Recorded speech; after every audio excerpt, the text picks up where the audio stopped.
Bonjour les amis, aujourd'hui nous sommes toujours dans l'évangile de Luc. Nous revenons au niveau du chapitre 21, puisque nous sommes lundi, les versets 1 à 4. Levant les yeux, Jésus vit ceux qui mettaient leurs offrandes dans le tronc.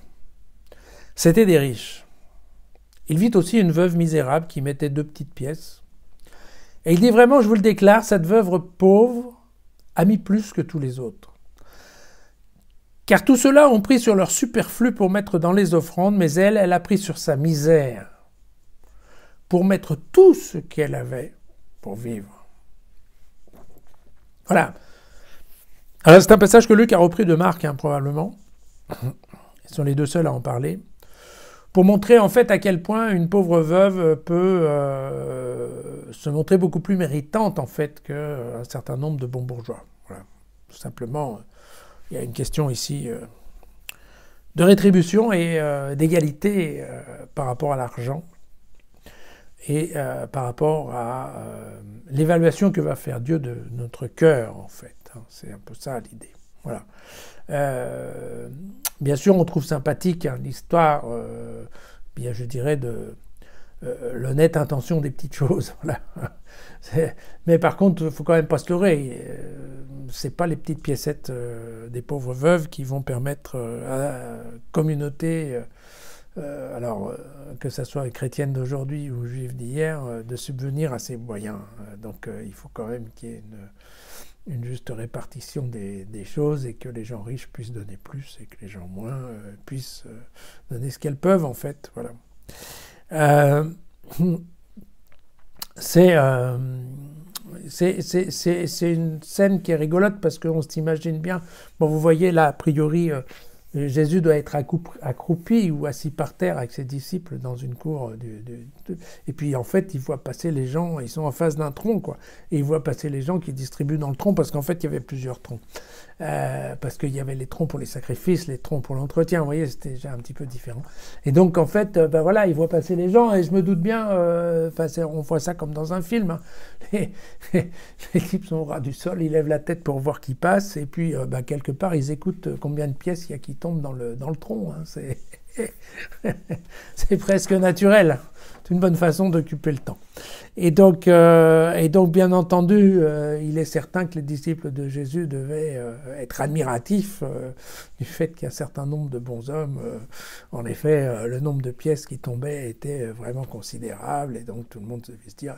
Et donc quelque part, quelque part c'est normal que Luc cherche un peu à rétablir la balance en disant attendez. Pour les yeux de Dieu, ça ne se passe pas en fonction du porte-monnaie. Je vais juste vous raconter un petit passage du livre de Jérémie au chapitre 17, le verset 10, qui est le suivant. « Moi, le Seigneur, qui scrute les pensées, examine les sentiments et rétribue chacun d'après sa conduite. » Voilà. Donc c'est un peu ça dont Luc nous parle. La rétribution de Dieu, elle ne se fait pas sur le nombre de pièces qui tombent dans le tronc. Alors, pourquoi on parle des troncs? Vous savez, c'est amusant, j'ai cherché un tout petit peu, on voit ça en fait dans le 2e livre des rois, vous voyez, au chapitre 12. Une histoire qui se passe au temps du roi Joas, et c'est environ 800 ans avant Jésus-Christ, vous voyez. Et en fait, ce qui se passe, il y a une discussion parce que, à l'époque, l'organisation du temple, c'était que les prêtres récupéraient tout l'argent qui était donné. Et puis, cet argent, c'était à eux de faire en sorte de garder une partie pour l'entretien des bâtiments.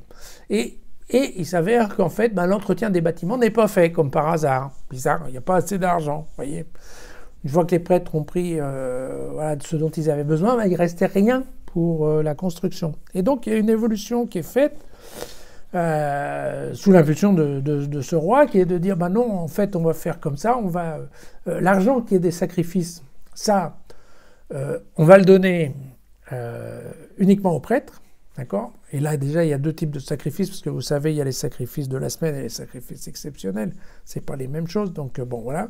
Donc tout ça, ok, tout ce qui est l'argent qui est lié au travail, donc, le sacrifice, ça va pour les prêtres, mais par contre, on va mettre d'autres troncs pour les offrandes, et là, mettrons là-dedans l'argent pour, en fait, l'entretien du temple.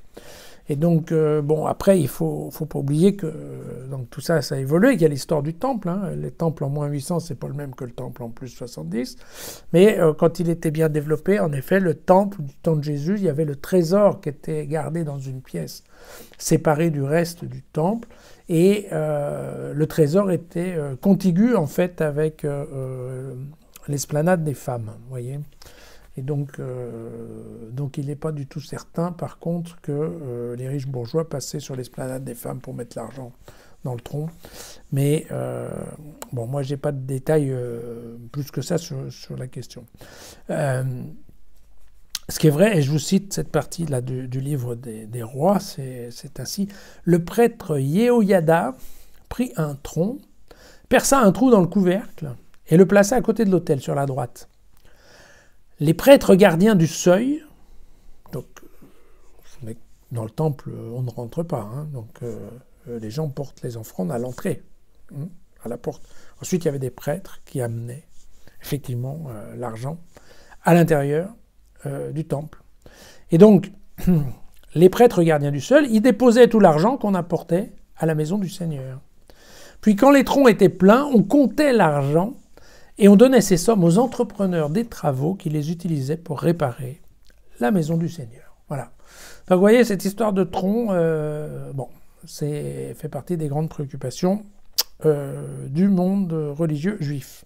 Voilà, rappelons qu'en France, les églises appartiennent aux communes depuis l'année 1789.